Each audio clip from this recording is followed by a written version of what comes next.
I do believe we are live, Leigh Shenton. I do believe you are correct, Paula Mould. Hello, everybody. This is another impromptu chat with fabulous artist Ann-Marie Cheung. Super excited to have you here, Ann-Marie. Thank you for joining us. It's great to be here.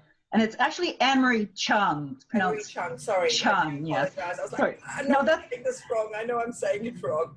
That's okay. People get it wrong all the time. And there is an E in there. Okay. But pronounced Cheung. Cheung. All right. Yeah. I've got it. No problem. Stuff. It's really lovely to have you here. For those of you who don't know, Ann-Marie's all the way from Canada. Where do you live in Canada, Ann-Marie? I live close to London, Ontario, which is probably the biggest city. I live in a smaller town, but originally from Toronto there. Okay, fantastic. That's brilliant. Yeah, we've got a whole lot of really interesting questions lined up for you. But before we jump into that, for those of you guys who don't know, I'm Leigh Shenton. And I'm Paula Mould. And together we are business and mindset mentors for creative professionals who want to create sexy as fuck businesses and make shitloads of money selling their beautiful art. And that's why we've got Ann-Marie here with us today, because she's been working with us for a little while and really, really awesome things are starting to happen in her art business, which is brilliant, Ann-Marie. But before we dive into that, would you just like to share a little bit about yourself and the type of art that you are actually creating and what really gets you excited about your creative process? Okay, so I create joyful, magical, whimsical paintings. I use vibrant colors. I love working with bright colors. Right now I'm doing a series of 100 angels. Yeah, what really sparks me is when I emotionally connect with someone, when someone connects so well with my painting that they just have to have it. Nice. That's awesome. I want to know a little bit more about the angels, because 100 angels is a lot of angels. So what kind of motivates you to do 100? That's incredible. Well, I like to assign myself big projects, like not 10, not 20, not 50, 100, something like big enough that can actually kind of scare me. Like, can I really do this? Mm-hmm. That's where the 100 came up. Just because it's a bit of a challenge for me. Yeah, yeah. And angels, of course, have deep meaning for so many people, whether they remind us of people we've lost, or they connect us to hope, or comfort, or whatever. It's a really powerful theme to be working with. I know from your work you've done a lot of goddess work and things like that. So is there an underlying sort of motivation in what you produce aside from what other people react? Is there something that you are trying to sort of work through for yourself? Well, actually last year my mom passed away. So that's why the angel theme kind of came up recently. And I like to explore kind of the goddess within, the divine feminine, I guess you would call it, that interests me. And I'm also interested in mythology, especially Greek mythology. I love stories. And I'm sure like a lot of people love stories too.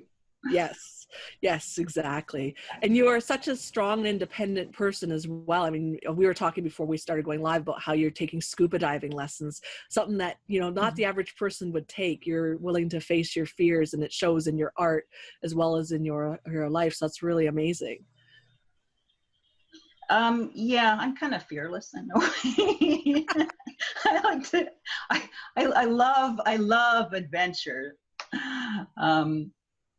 And my audience loves hearing these stories too about my adventures.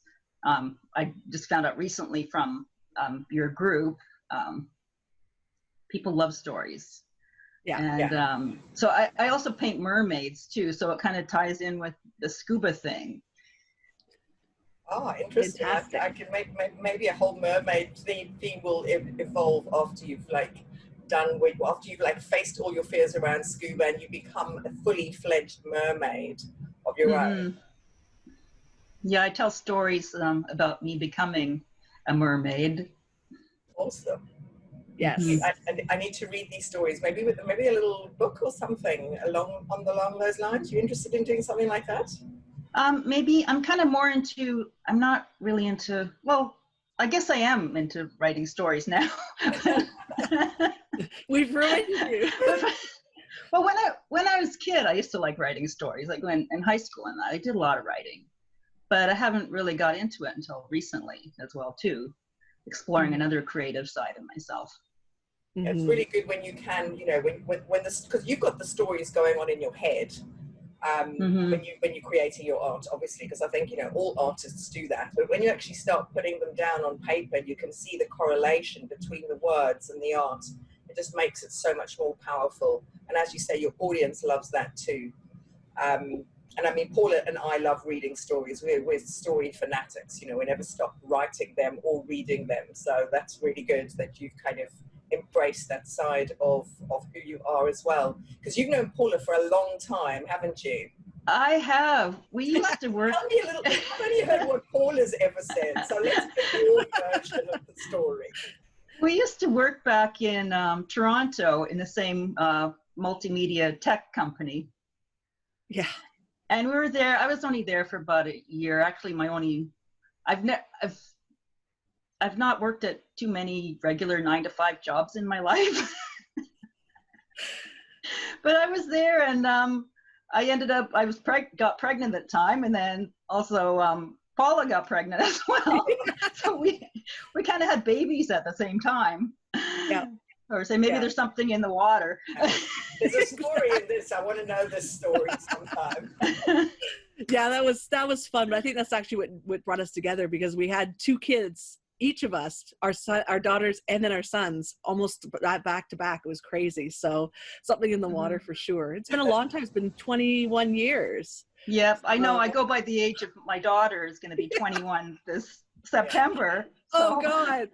So I figure time. It's a long time. Yeah. It is a long time. Yeah, for sure. Yeah, it seems crazy because I don't know about you. I mean, my kids are also all grown up, and when I look at them, I think, how did this happen? Because I sometimes still only feel like I'm 16 or 17, and the fact that I've got kids much older than that, obviously, you know, defies every law.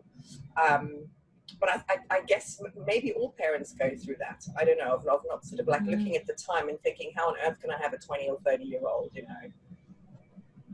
I know. You just blink and they're off to university, or, you know. Yeah. Off being fearless. Yes. Yeah, but that gives you time, when your kids grow up, that gives you time to really start focusing on yourself, which is what I would really want to talk about. Because this is what's happening for you now. I mean, we know that you and Paul have known each other for a long, long time, and you've been part of the Creative Visionary, and you know, you've popped into some of our free groups. But what made you decide that you wanted to actually run with us and trust us enough to invest in us and in yourself and in your business? What was the catalyst? I want to know that. Well, I have to tell you the backstory of where I came from to start off with. Okay. Sure. So I graduated from the Ontario College of Art in 1984. And I kind of lived the typical starving artist lifestyle after that. I moved from Toronto to Vancouver to Ottawa. I helped run a couple of galleries in Ottawa. I traveled a lot. I backpacked through Europe. I lived in the Caribbean. All sorts of things. And then I came to a point where I thought, I need to get a real job and kind of have like more of a career to make steady money, right? So I took some courses. I learned web design and multimedia animation stuff. And that's kind of when I met Paula, working in the industry then. And that was 20 years ago. And since then, I kind of put the fine art aside, and I was working more like making a living, doing all this, the multimedia design as a freelancer from home, so I could be with my kids. And then the last couple of years, I went back to school. Like at my age, going back to school, right? I went to study visual effects and editing.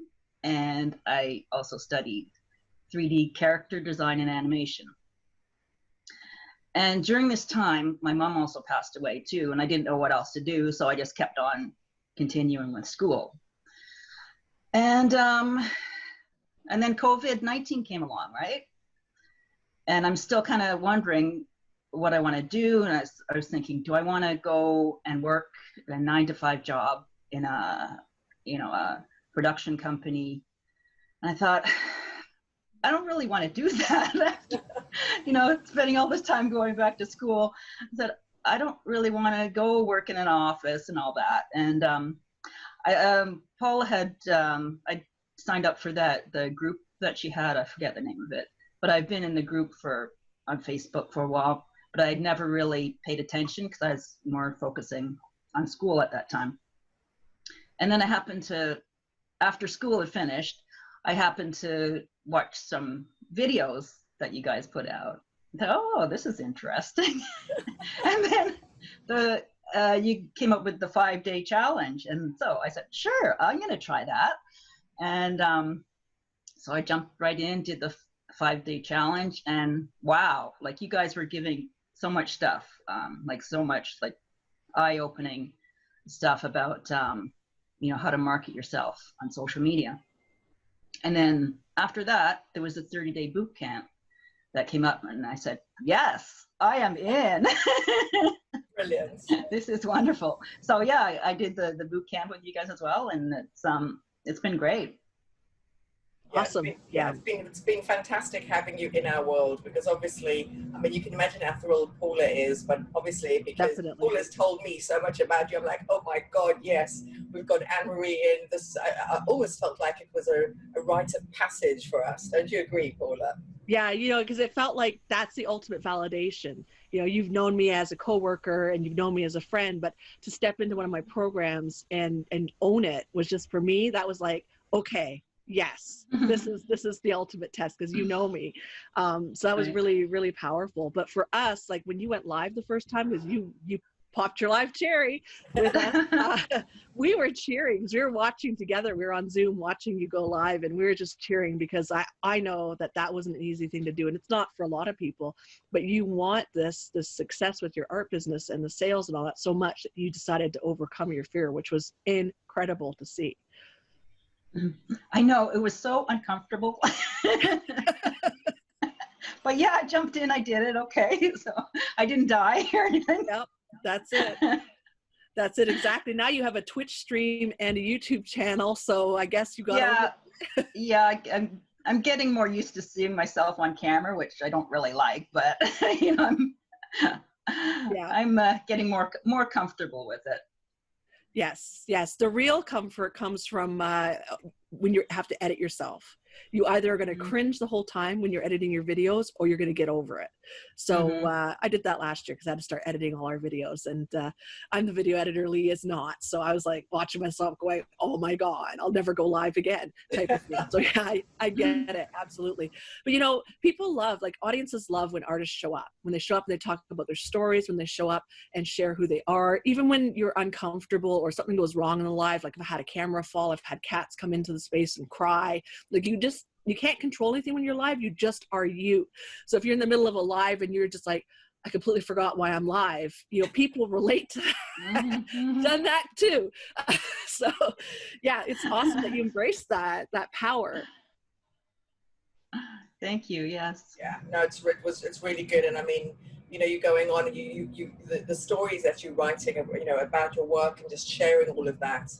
I think it's so important to acknowledge just how much you have learned in such a short period of time, and particularly somebody like you who comes from this massively creative background, working in corporate or even being as a freelancer and stuff, you can come with a lot of baggage, because quite often, it's like if you've never driven a car before and you get in the car and a driving instructor teaches you how to drive, you'll drive in a certain way. But if, like me, you had no driving instructor, you just got in the car and you taught yourself, you kind of think, and literally this is what happens. So sometimes it can be so much more difficult to kind of relearn old habits, but you have so impressed me, because every single thing you said, okay, what's next? I'm going to do it. Tick off the box, tick off the box, tick off the box. And it's just great when somebody runs with the information, and when we've shared things the way we have, you've really just grabbed hold of that and you're running with it. And that's why you are showing up in such an amazing, powerful way. Your engagement on your posts and stuff is really starting to take off. I haven't actually looked at you on Twitch yet. Do you want to share a little bit about what's going on there? Yeah, I just started it.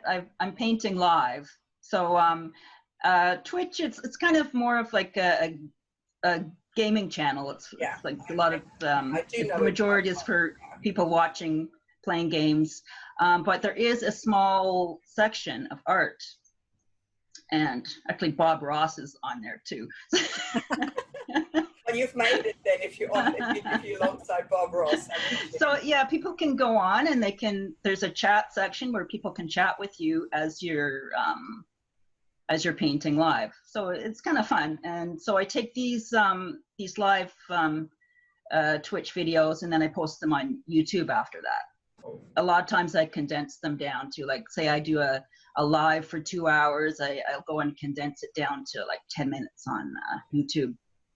Brilliant. Oh, wow. You're going to have to give us those links so people can go and follow you and see what you're all about. I'm sure you want followers, yeah? Oh, yes, especially on YouTube. Yeah. Yeah. Awesome. After we're done this, hop into the comments on Leigh's profile and put your links in the comments so people can find you and follow you. Yeah. I just wanted to give a quick shout out to everybody who's joining us live.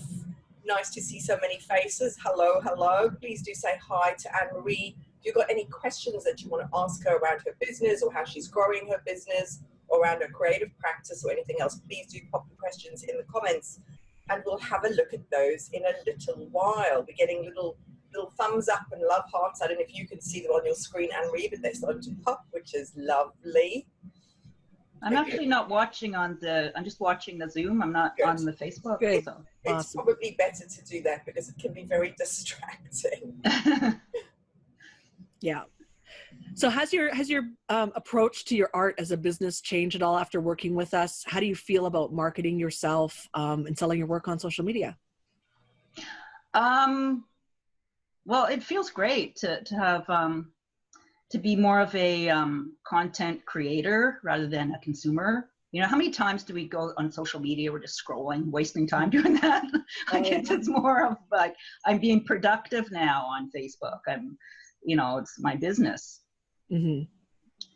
And and with the my website too, I've got a set up an online. I used to have an online store there before, but then I closed it down because it wasn't doing well at all. Mm-hmm. And so I opened up got the new online store on my website, and I sold my first painting on there, like first ever online sale. Nice. And I think it was from from the social media posts. Yeah, and from people hearing my stories. Mm-hmm. Sorry, how did it feel when you made that first sale online? Oh, amazing. Yeah, I just got the email from PayPal, saying you got, you sold something here. Fantastic. Yeah. And I thought, what? Yeah, this is what happens when you show up consistently, when you start really building your own personal brands. Because I think, a lot of artists just think, well, I go to the studio, I create my art, and I throw it out there, and people must discover me and find me and, buy my stuff. And unfortunately, that happens very, very, very seldom. Are people kind of discovered? I don't want to say never, because, there's always the exception to every rule. But, because we've done quite a few of these artist interviews now, the interesting thing for us is what we've discovered with every single person that we've done the interview with, they're really starting to fall in love with the marketing aspect of their business.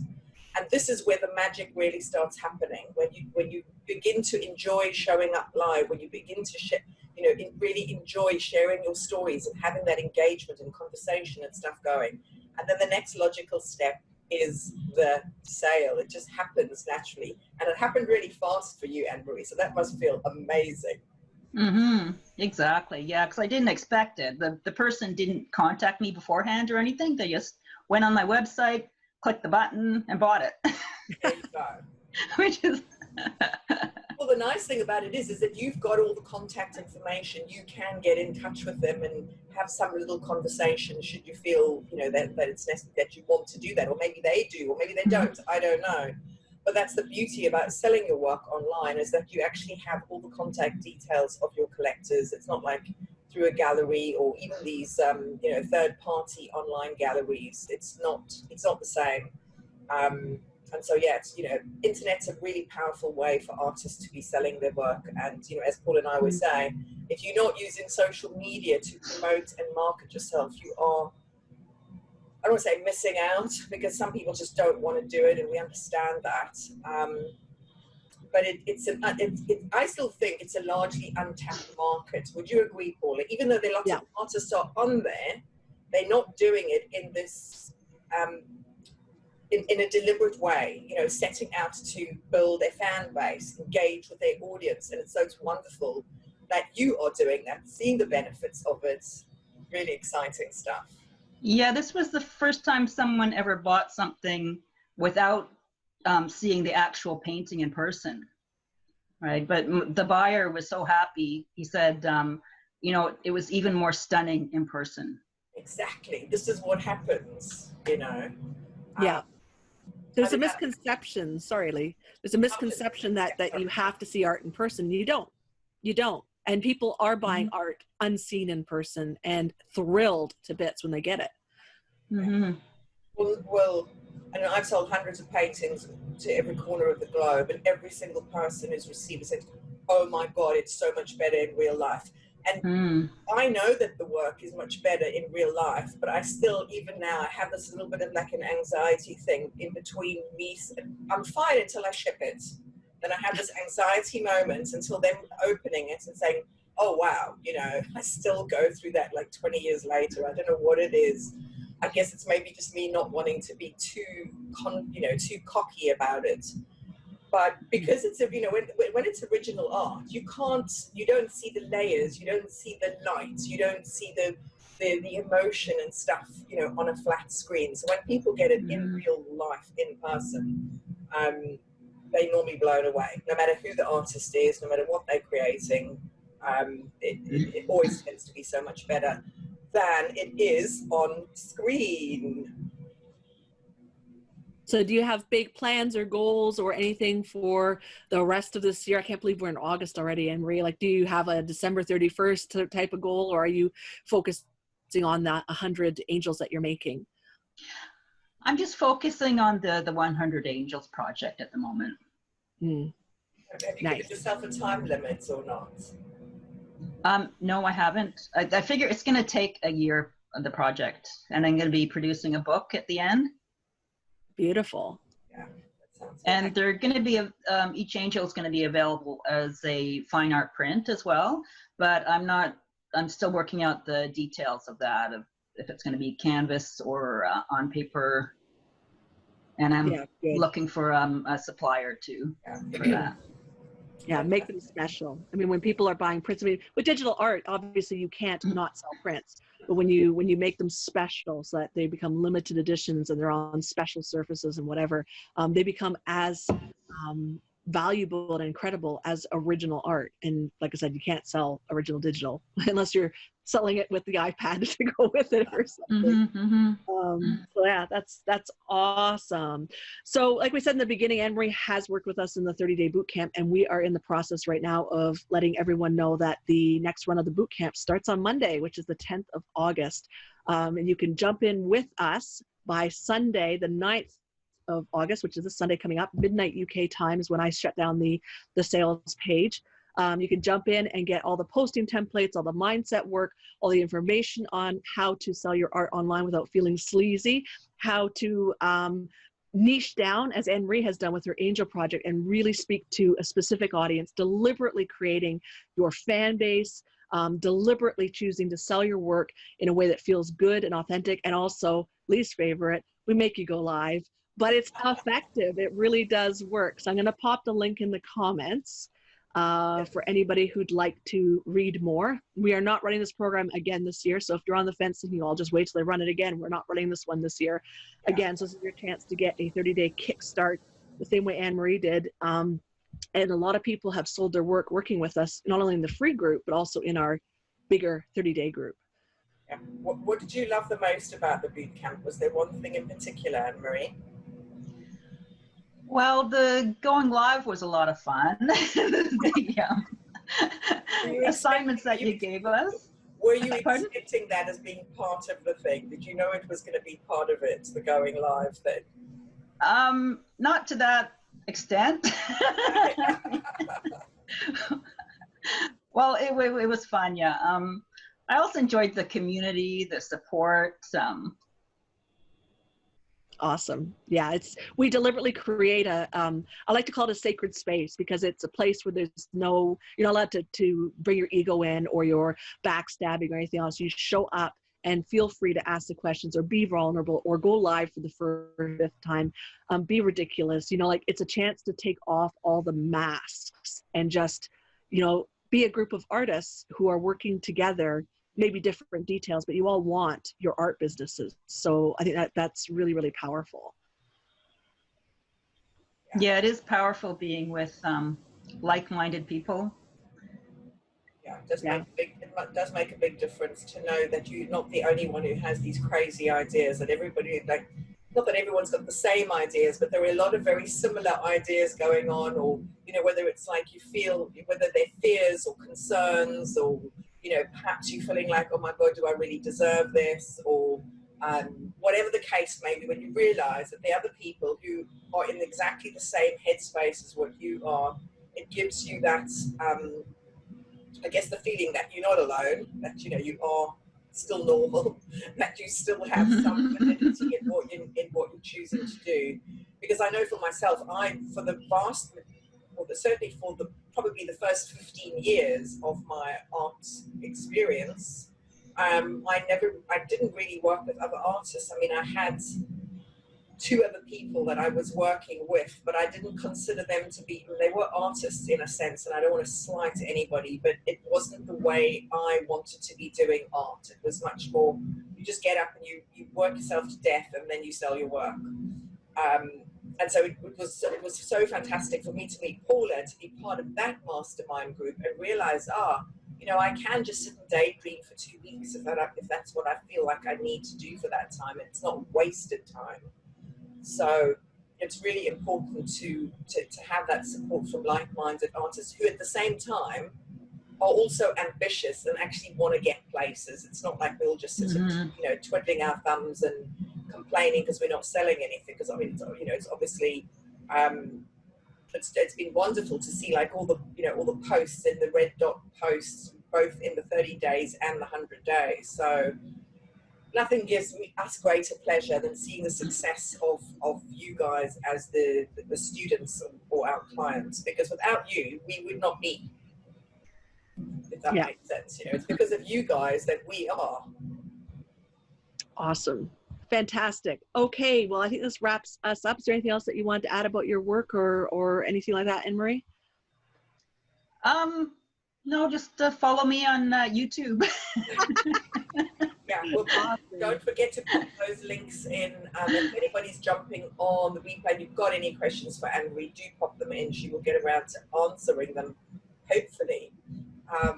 Brilliant stuff, Ann-Marie. Thank you so much for coming and sharing your heart and mind with us, and in just lighting up our space with your beautiful light and your beautiful art. It's been wonderful chatting with you. Yes. Thank you. Thank you for having me. You're welcome. Awesome. We will see you guys. Oh, sorry. No, you carry on. We'll see you all tomorrow for more artist chats, impromptu chats with me and Leigh. And thank you all for watching on live and on the replay. Have a great rest of the day.